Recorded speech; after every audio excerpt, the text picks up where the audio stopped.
89வது சங்கீதத்துல 34 வசனமும் 35 வசனங்களும் வாசிங்களேன்.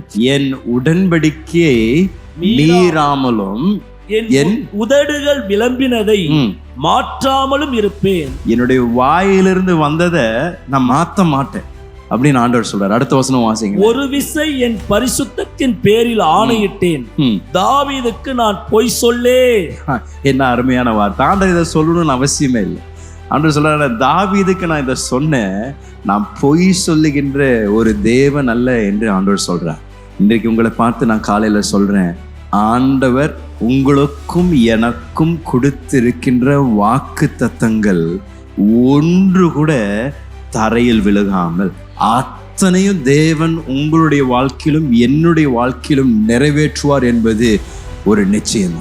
எபிரேயர்ல இந்த வசனத்தையும் வாசிங்களேன். எபிரேயர் 6 அதிகாரத்துல 17வது வசனமும் 18வது வசனத்திலையும் தேவனுடைய வார்த்தை சொல்லுகின்றது, அந்தப்படி தேவனும் வாக்குத்தத்தம் பண்ணப்பட்டவைகளை சுதந்திரித்துக் கொள்ளுகிறவர்களுக்கு தமது ஆலோசனையின் மாறாத நிச்சயத்தை பரிபூரணமாய் காண்பிக்கும்படி சித்தமுள்ளவராய் ஓர் ஆணையினாலே அதை ஸ்திரப்படுத்தினார். நமக்கு முன் வைக்கப்பட்ட நம்பிக்கையை பற்றி கொள்ளும்படி அடைக்கலமாய் ஓடி வந்த நமக்கு 2 மாறாத விசேஷங்களினால் நிறைந்த ஆறுதல் உண்டாகும்படிக்கு எவ்வளவேனும் பொய்யுரையாத தேவன் அப்படி செய்தார். ஹல்லேலூயா சொல்லலாமா?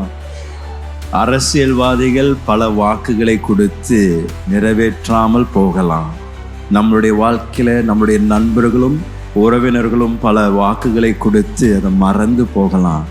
ஆனால் நம்மளுடைய வாழ்க்கையில தேவன் தந்திருக்கின்ற ஒவ்வொரு வாக்கு தத்தம், அவருடைய வாயிலிருந்து புறப்படுகின்ற ஒவ்வொரு வார்த்தையும் வீணாக அவருக்கு திரும்ப செல்லாது.